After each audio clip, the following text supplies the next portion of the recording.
Subject is financing the regenerative economy, introducing Hunter Lovins of Natural Capitalism Solutions. We're already in a climate crisis. It is upon us. There are 65 million refugees now, largely driven by the climate crisis. The news yesterday was of the people who died in Portugal because of the raging wildfires. That is because of the climate crisis. So we're already in it. It is too late. We have left it until too late. My first book on climate was 1981. The Paley Commission in 1955 urged an immediate transition to renewable energy as a matter of urgent national security. If we had done it then, we would have been in time. We have left it until too late. And so one of the challenges for us now is that we are going to have to deal with the consequences. We are going to have to learn to roll climate change backward. And we know actually how to do that. And Daniela Howell of the Savory Institute will be talking about that. Adam Sachs, who has a brilliant book out on this, will be talking about that. And counterintuitively, it involves eating more beef. But the right kind of beef. When you grow cattle on grass, in grass are the methanotropic bacteria. So yeah, the cows burp and fart. The bacteria eat it. When you grow cattle on grasslands, when they eat the grass, the roots of the grass slough polysaccharide sugars. That feeds the biological community in the soil. The answer to climate is soil. The way we do agriculture now is turn it all into dirt. And we will learn to do it differently. We don't have a whole lot of choice. The question is, how much of what we love will we be able to save? Maggie Fox was spot on when she talked about the narrative. None of us know how to tell stories much, and we need to learn that. But first, we need to have a story to tell. We have spent most of our work talking about how bad it's going to be. What do we stand for? Wendell Berry said, what I stand for is what I stand on, the earth. What do we stand for? And until we have that, I submit we will not have a compelling narrative. Now, I think we've been hearing today about a lot of things to stand for. And we have all of the technologies we need to solve all the problems facing us. What we don't have a lot of is time. So I would suggest that we all get a lot better at telling story. It's the Hawaiians say, talk story. And we get a lot better at talking to the sort of people that we don't normally talk to. Now, what we heard this morning was almost a call that we should all go over to the conservative side of the agenda. Excuse me? I can talk redneck about as well as anybody. My across-the-fence backyard neighbor at my ranch is head of the Boulder County Republicans. He's my roping partner. I put up hay with an old boy who was ardent Trump supporter. And they're both now starting to come to me and say, this climate stuff you've been talking about, this is real, isn't it? Yes. And that's the kind of conversation that I think can go a long way. Do I think that a clean energy tax cut is the way forward? I honestly don't know. Government is us. Government is not bad. We invented government. If we disappeared it, we'd invent it all over again. So, no, I do not believe we ought to drown government in a bathtub. I do believe we ought to retake the government that is ours. You do get the government that you deserve. A lot of people this time around didn't vote. I submit because Mrs. Clinton did not have a compelling narrative. She didn't say what she was for other than her. I'm with her. The child in chief did a pretty good job of telling you what he stood for, which was to make your country great again. Can he do it? Well, not with coal jobs. If we could ever get the technology fixed, I'll show you the economics on that there. It's not on. As Tom Van Dyke said, Exxon's borrowing to pay dividends. Right here on this stage, actually, I think it was the Aspen stage a couple years ago, Tony Seba. How many of you were here and heard Tony? Yeah. A couple of you. If you haven't, go online. You think we're up? No, we're not up.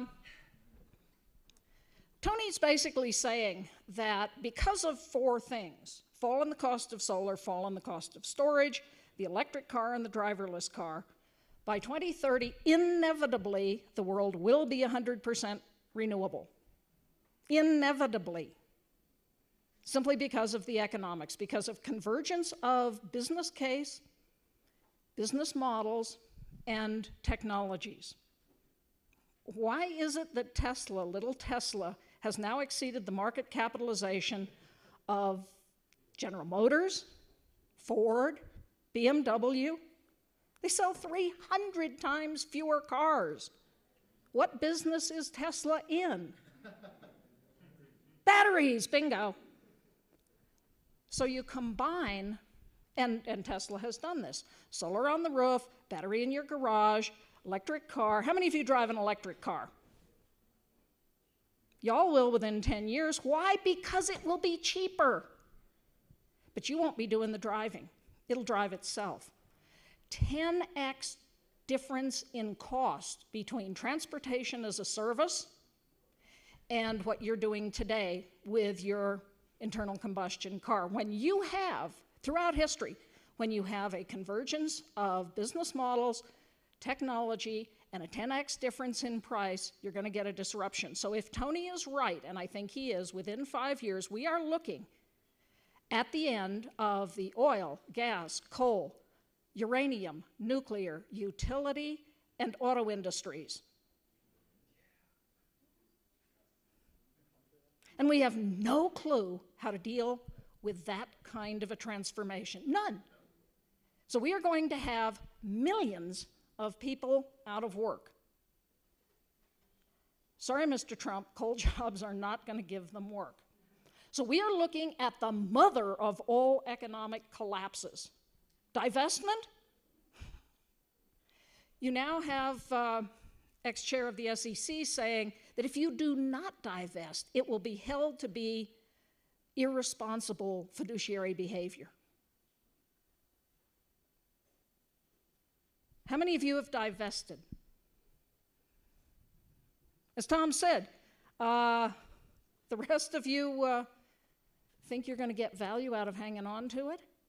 So I don't think I'm going to get to show you the slides. A group of us have pulled together to create a whole new vehicle for you to divest.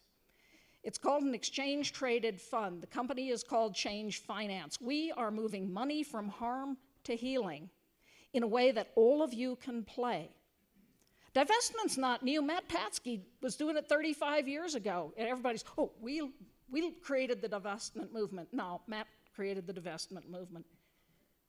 But how do you then put your money to where you want it to be? Yeah, we need $1 trillion plus a year to go into clean technology.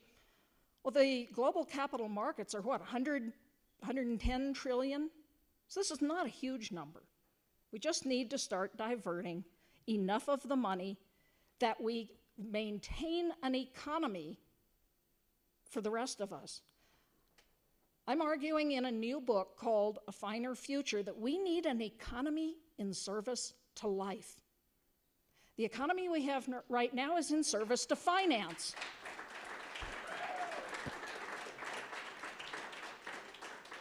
How do we build an economy for us? I mean, yeah, it's nice to appeal to conservatives. Fine, they're nice people. I want to appeal to everybody. This is not a red or a blue issue. It's not a right or a left issue. This is a human issue. How do we build, in Bucky Fuller's words, a world that works for 100% of humanity? And how do we move the money now out of the, Rick Heady will talk shortly about how something like 2/3 of all of the climate damage has come from 90 companies. You want to do something about climate change? End the ability of those companies to do business. How? Take your money out. Why? Because they're going broke. Notice I'm not talking about polar bears. David Fenton gave a bunch of his ads. He and I were together in Kyoto in, 96, 97. He's been doing these ads ever since. They still haven't done a goddamn bit of good. Let's talk business. This is purely better business. Let's talk capitalism. Capitalism is our middle name, Natural Capitalism Solutions.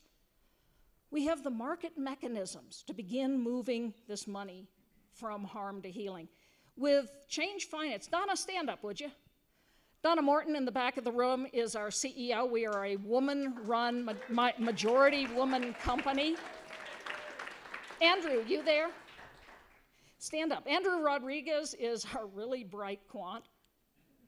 And we have been showing that we can build these exchange-traded, passively managed funds, which is what the millennials want. They don't want actively managed funds.